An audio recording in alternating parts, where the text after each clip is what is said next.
But don't put this on one guy. I'm not putting it on Tua, but that's kind of the deal that it comes with when you're the star of the team. No, because you got to protect him. No. So you hold on. Let me get this straight. Not knowing. Well, you can't. I literally haven't made a point yet, so you can't get anything straight yet. So it'd be impossible for you to get anything straight when I literally haven't even made my point as to what happened, in my opinion. And what it is look, it's Robbie's right. It's a rats off a shit move, and we've seen this with Coach Flo, who by the way, I adore. I love the guy. Okay, I think he's a fantastic coach. I think he's done wonders with the defense. I like a lot of things about him. However, we've seen with him, he's always going to make a little bit of the short-term move and not look at the long road on things. And yesterday, you bring in Ryan Fitzpatrick when we're all sitting saying, all right, maybe Tua's banged up. That was, he did get folded up. He took an awkward hit. He was on the injury report last week. Maybe he was a little bit banged up. And then you hear after the game, and he's like, nah, just looking for a spark. And it's just like, we're gonna do. You're gonna always go to that safety blanket of Ryan Fitzpatrick forever and always until he's off the team. Like that's what we're gonna do. And what you do is you get built into this false sense of security where you think Fitzy's gonna do it. Look at this confidence. Fitzy will right the ship. And no, he won't, because eventually what's going to happen is he's going to do Ryan Fitzpatrick things, which is he'll do some cool things. He'll do razzle-dazzle. He'll make you a couple long throws because he's been doing this for 100 years. But then he'll also be doing what he's been doing for the history of his time, which is throw a stupid pick, which is what he always does. And so you get lulled into this false sense of security as, oh, Fitzy really was out there providing a spark. And he didn't. It was all that stupid thing in the NFL where a guy comes in, if he's not a complete buffoon, hey, he'll probably do. Matt Moore made a career off of this, where he was reliever, catching a defense off guard, but eventually you knew he was going to turn into a pumpkin. Ryan Fitzpatrick just happened to do it in 2 series. And so I look at that yesterday, I'm like, all right, well, what was the point? What was the point of all of that?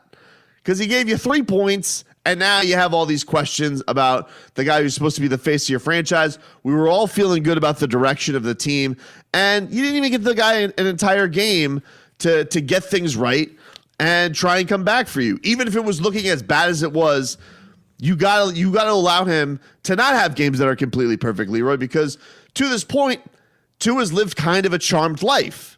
He's been playing games where the defense has been giving him crazy timely turnovers. He's had the short field. He's been able to convert a lot of the times in the red zone. Okay, let's see what the guy can do when things aren't going so great. And no, you were like, let's go to Fitzpatrick and let's see if it provides a spark. And I don't like that. I'm so sick of seeing this team lean on that safety blanket that is Fitzpatrick, because it's patchy. It's a patchy blanket that smells like spoiled milk. Now you can go and get it straight. In all of your thought process, and here's what's funny. To fit what we want to think, we listen to what a guy has to say and make it fit. So for example, Flo told you he wanted to provide a spark. Now, he said that, but that doesn't mean that Tua wasn't banged up and they had come to the conclusion that he can't be Tua on the field in his 4th game. So, forget what he told you. You could see the game, and he looked a little off, right? He did. For whatever reason. Could it be because he was banged up last week? And although they had him on the injury report, they had, look, this is what we're going to do. If he can't, do the things that he normally does, we're going to be putting him in harm's way. And unlike the macro is we're going to have this kid for a long time, so let's not put him in harm's way for 1 game. Now, he may have told you we were providing a spark, okay? But he looked a little banged up.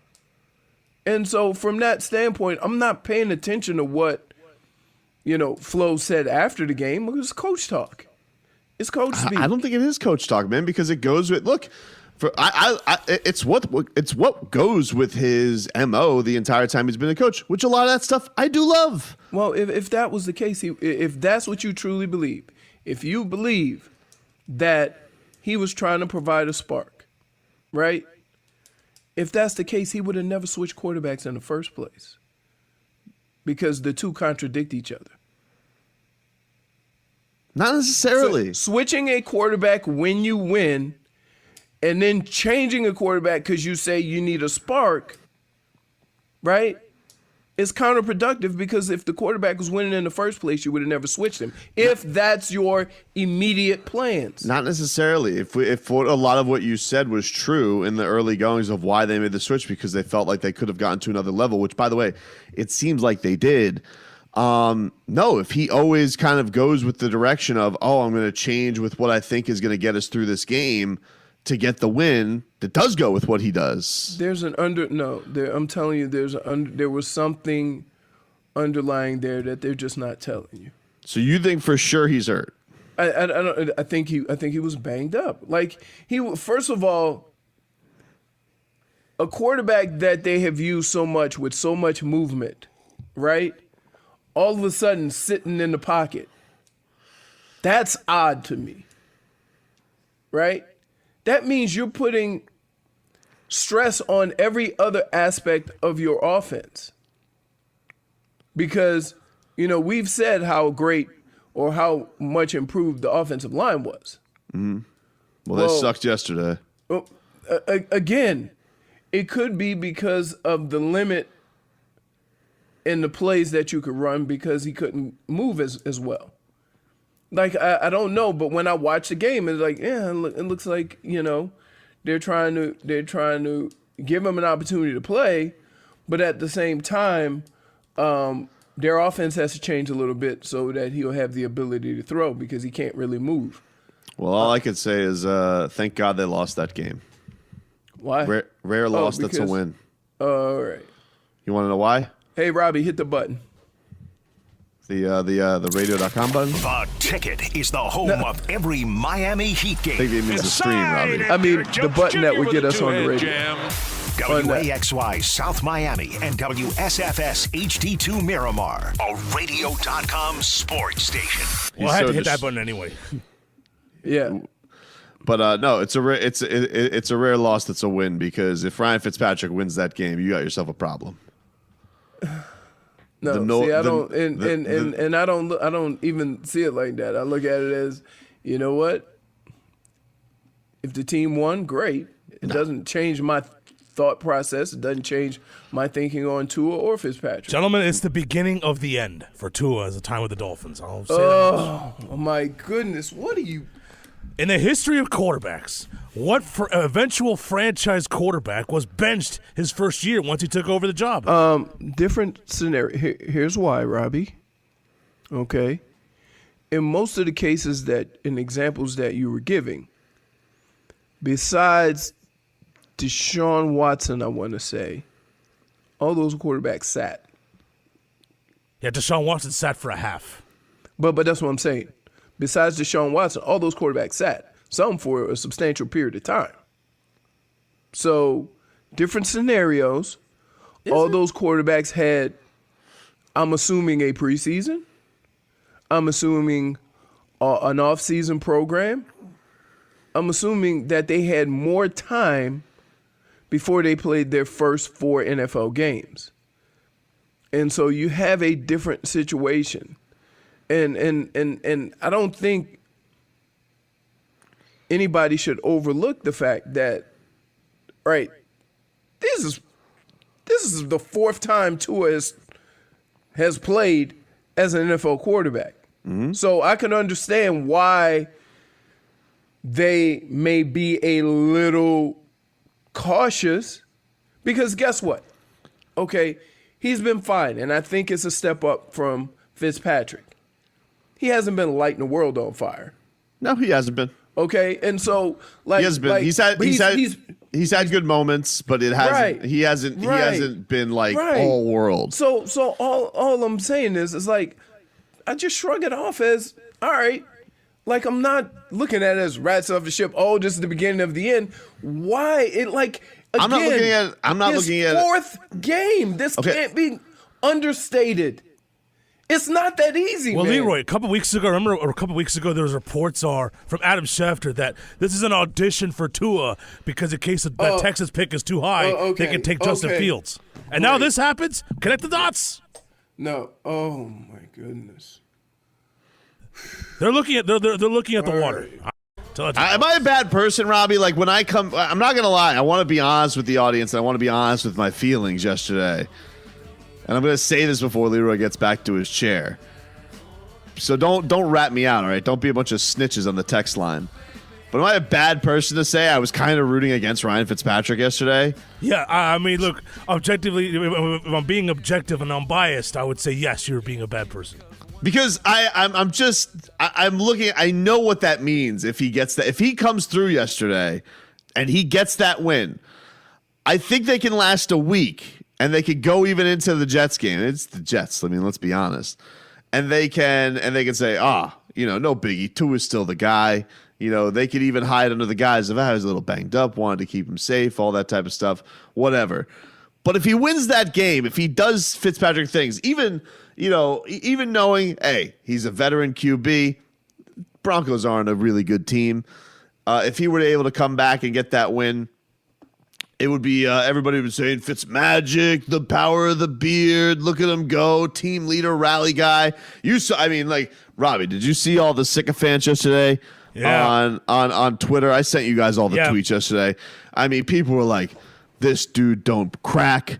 This Ryan Fitzpatrick, he's got ice water in his veins. This Ryan Fitzmagic time. He never wavers. Stone cold killer." If he wins that game yesterday, this guy's got the media eating out of the palm of his hand. You got Hasselbeck. Hasselbeck would have been up there on NFL Countdown. You would have had Orlovsky. Oh, Ryan Clark. They would have all been out here saying, you see, I told you. You see, I told you. And that's why I say, even if it makes me a bad person, that I was kind of rooting against him yesterday, even if that makes me a bad person, I'm just trying to, narrative man is out here just trying to block out the noise. And I know that is a win, that yes, it's a win in the standings. However, it's a loss in your hearts because what it brings upon is the noise. They're going to heap upon you like a bunch of White Walkers if he gets that win yesterday. Now, it's just, okay, rough start for Tua. Let's turn the page. Turn the page. If Fitzy gets that win, it's in the back of everybody's mind. Controversy. Once Tua has a bad little outing there, what's the first little sign of adversity comes out there? Whoop, whoop. You got old Flo who's going to be able to quick draw McGraw. Fitzmagic. Makes me nervous. So, yeah, maybe it makes me a bad person. And also. That you're not rooting for your team to win? I don't like him. He's a prima donna. But you'd rather lose than have a guy on your team do well. That's what you just said. I was rooting against him, not the team. No. I would have liked it if Ahmed would have gotten like a big run for 99 yards.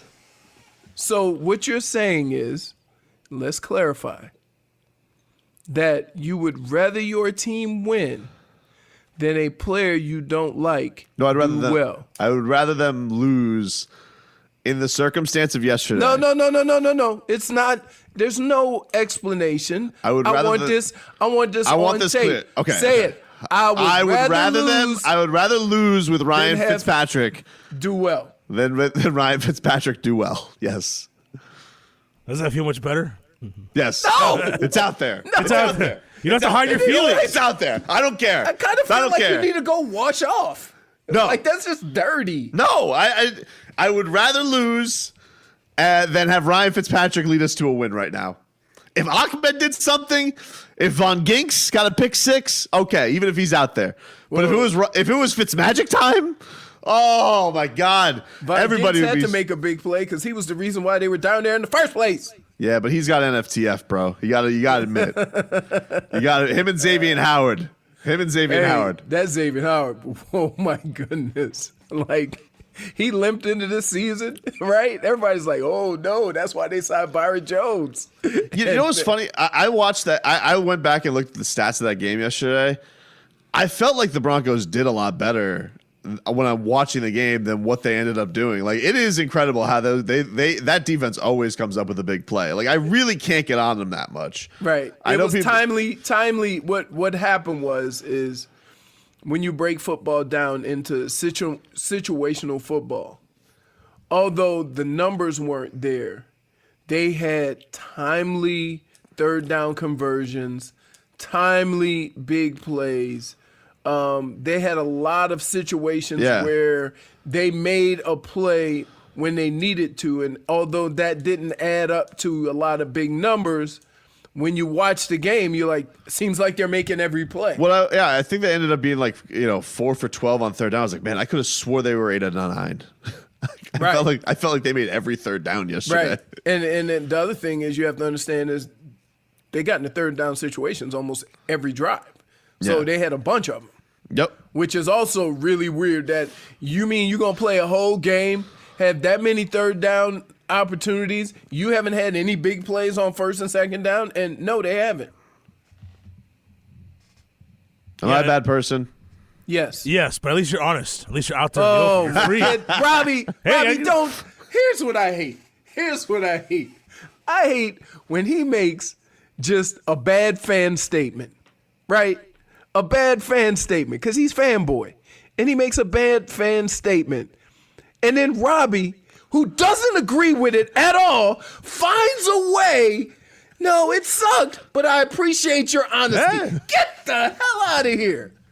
What's wrong with you? Like, why are you trying to It's very selfish. I don't understand how just angry Robbie could get at certain people. But Tobin could just throw stuff out into the sports world atmosphere, and Robbie goes, I kind of see the point. I don't necessarily. This is how he disagrees with you, Tobin. I'm gonna tell you though, I don't necessarily agree with your feelings, but at least you're being honest. No, like Goran said, if I'm honest. If I'm honest, no, dude. Root for your team. Could cost them it may cost them the playoffs. If Fitzpatrick would have gone down, scored the touchdown, and they win in overtime, guess what? I would have not felt any different about Fitz or any different about Tua. It is one game, and what you hope is going to be a number of games. Listen, if Fitzpatrick would have won that game, I don't know if there would have been a post-game press conference because all of the reporters would have swooned. No. Look, man, it's factual. Tua throws the ball better than Fitzpatrick, okay? Because here's what happened. And I don't know if you noticed it. Like, the whole field was open when Tua was throwing the ball, even though he wasn't throwing it well. He was throwing the deep out. He was throwing a lot of different passes, a lot of different areas of the he was of the field. he was airmailing it down the field, man. Oh yeah, the altitude got to him. That's what happens when that's what happens when you get rushed a little bit, right? Science. Like you just kind of chuck it. But when Fitzpatrick came into the game, I start realizing now I see why they went with Tua, because all the passes were 5 yards, 10 yards, and it worked, and they moved the ball down the field. But that's where all the passes were. Now, think about this. One of the problems that Fitzpatrick had is with that safety in the middle of the field when he threw the pick. What is the one rule, right? You got to move that safety the other way. Is that the one rule? You have to. If you're going to let him sit there and play center field and just react to your throw, he's going to be able to cover more field. If you make him commit one way or the other, especially if your arm is not as strong, right? It gives you a little more of an opportunity to complete that ball. So that was part of the problem. But more importantly, there were no passes down the field when Fitzpatrick got in the game. And that's why he was switched. That's why there were a couple passes that were down the field, but listen, Tua had nothing for you yesterday. So, I mean, anything probably would have looked like, oh my God, he's really zinging it. But no, there wasn't like some chucking bomb that was just like, oh. Right. You went from not peeing a drop to getting a little stream going. It was rough. So it just look, I just chalk it up to a bad rookie game. That's it. Move on. Well, you can't move on. There's no underlying story here. Yes, sir. There's no. Well, you're right because they lost. If they would have been if he wins that game. Wait, let me ask you a question. You realize that Fitzpatrick was replaced after playing probably his 2 best games of the year. Yes. Okay, so you think that would have been a controversy if Fitzpatrick would have came back and won the game? Yes. It's only human. Absolutely not. And listen, if you can deal with them if you can deal with them replacing a quarterback that had his best 2 games of the year, this is nothing. Yeah, but everybody even with them replacing him at a weird time, which we acknowledge, it was a weird time, never seems to happen in football. At least you know that maneuver was going to happen eventually. You knew that was going to happen, Fitz to Tua. Like Robbie said, you don't imagine it ever going back to Tua to Fitz. We think this is a new day, a new dawn. So if he goes and gets that win, yes, maybe maybe a sane person like you, a very even-keeled person, you think to yourself, this is hard. Football, 4th game, but that's what makes you a beautiful soul. Everything is in an ISO, step back, big picture view. Most people are like me, idiots. And so what we see is, you see this move to Fitzpatrick? Now he's never going to be able to help himself. He's always going to... That's not the worst. That's not the worst part of the game. That's not even the worst part of the game. Okay? Because here's what it's like texting with you 2 clowns. Right? Oh, man. Oh. I was not proud of that Robbie. You got Robbie, who's just, he's just negative Nancy the whole game. Truth. Oh, right? But then Tobin not only watches the game, but watches the game from Twitter. Yep. So we not only get his hot takes, but we get the hot takes of all football world, including Drip Skylark. Because if it fits what Tobin is saying, Drip Skylark is going to make an appearance. Because it fits. So, Shefty, man, never seen a guy text his own injury. Joe Burrow, done for the year. Like, we're just all over the place. Oh, Schefter must have been so mad. So mad at Joe Burrow. He broke his own news? Yeah. But Schefter's move will be, Joe Burrow confirms on Twitter that he's out for the year because Schefter just needs the credit. Right. Like, Schefter, hey, bro, take a step back. Yeah. How was Burrow able to get to the phone that quickly from, But think about this, though. He didn't tear his thumbs. Like, we look at the Joe Burrow thing and go, oh, man, that's unfortunate. But Drew Brees almost got killed. He did. He has 11 broken ribs and a punctured lung. He shouldn't come back. And he's just sitting on the sideline like nothing's up, right? Like, just a couple of Let me explain something to you. Dude, I broke my ribs one time. I broke like 3 ribs when I was in Cleveland, right? Mm-hmm. And here's what I would do for a couple of weeks. I would go to the hospital after practice and lay in a hospital bed because it was more comfortable than my bed. Ooh, and then get up the next morning and go to practice. Cleveland Clinic? Yes. Yes. Like, no, man. 11 broken ribs? Dude. In all of the MMA you've watched, if they get one little chip rib, it's the end of the world. You know what annoyed me yesterday, Leroy? Can I tell you what annoyed me? There's more that annoyed you. Yeah, I was listening to this post-game press conference yesterday, and this Ryan Fitzpatrick, this guy's a prima donna. That's probably why I was rooting for him yesterday. He's a look-at-me guy. He's highfalutin. Boy, you went rats off a ship pretty quick on him, huh? I never was on the ship. Remember, I took an oath last year. I don't know if you recall that. Everybody else, they fall for this Ryan Fitzmagic stuff. Oh, I love him. He's got a beard. By the way, Andrew Van Ginkel had them in that game more so than Ryan Fitzpatrick did yesterday. Let's not forget that. But you know what he did? He pulled a classic LeBron move. You remember when LeBron was getting his ass kicked in the finals, and he put Dave McMenamin as a plant reporter to ask him a question, and so he memorized a sequence of plays to make it seem like he had this great football memory, this great basketball memory. And so everybody was like, "Oh, the Cavs, they lost to the Warriors, but let's look at LeBron and what a basketball savant he is." Even though he's sitting there, down 0-3 in the series, embarrassing. And so LeBron would try and dazzle you with his football, with his basketball wizardry. Well, Fitzpatrick pulled the same move yesterday.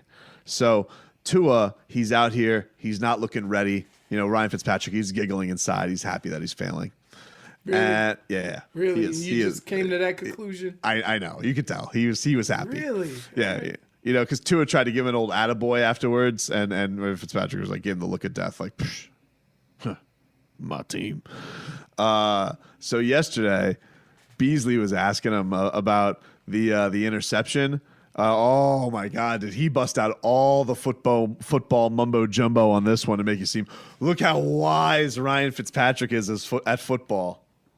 So I put us in a bunch set, and I in situations like that, you want to give your playmakers a chance to make plays. And Devontae was on a post. The near side safety came down on Shaheen just like I thought he would. The backside safety really plays my eyes.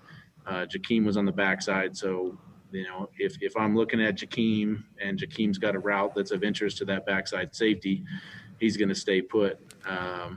Unfortunately, I did not look him off as much as I needed to because I was in how it was going to play out on the front side, but got everything I wanted with Devontae on the front side, and I need to do a better job of holding that safety. And really that's the game of football. It was, milliseconds. If he would have been a step slower, maybe that ball gets in there and we're having a happy press conference. But, those are the type of things, even when I'm out there, things that Tua can continue to learn from. But, I wish I could have had that 1 second to look off. I wish I would have done that better on the last play. See right through it. What a move. Well, you know what? Come on, dude. Like, it's accurate. It's accurate. It's overly accurate. Single safety, you got to look the clown off. He just did it to you. You just fell for it. You just fell for it. What do you mean? You just fell for his move. No, that's an accurate assessment. You just fell for it. What did I fall for? You fell for. He overly described it to talk about all the things that could have gone wrong. You took the bait. And no, I didn't. That's true. And he also took a little pot shot at Tua there at the end when he goes, Tua will learn these things, but, I wish I had that extra second to look the safety off, No, football. He football. said he wished he had looked the safety off an extra second. Not that he had more time. He had plenty of time. He basically just dazzled everybody with footballness. It was very football-y, and he also took a little pot shot at Tua. Doesn't know his football. He did. I need to do a better job of holding that safety. And really, that's the game of football. It was, milliseconds. If he would have been a step slower, maybe that ball gets in there and we're having a happy press conference. But, those are the type of things, even when I'm out there, things that Tua can continue to learn from. But, I wish I could have had that 1 second to look off. I wish I would have done that better on the last play. This guy, he's divided the locker room.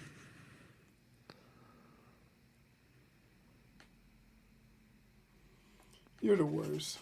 You're the guy. You're the guy in the locker room that stirs it up, right? So when the locker room goes bad, and everybody realizes they're arguing with one another and accusing everybody of this, they look over at you. What, you think I'm the leak? You think I'm one of the reporters? Yes, you are.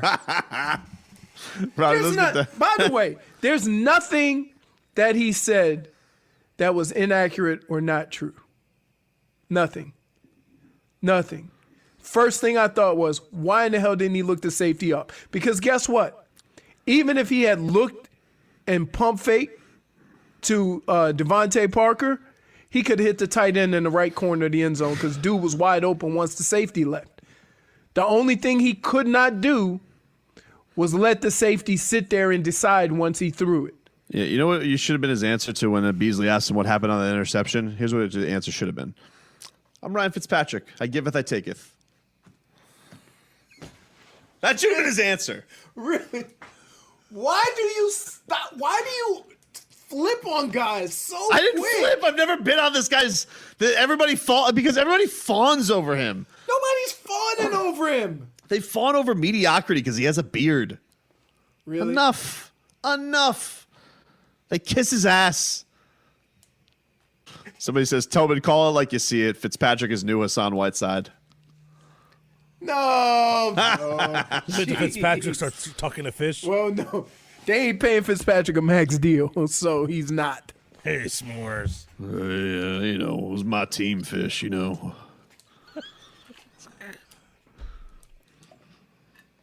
He's definitely texting Gesicki last night. Told you.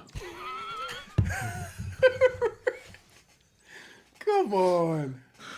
Throwing Devontae up. And Devontae like them 50-50 balls, 50-50 raffle. The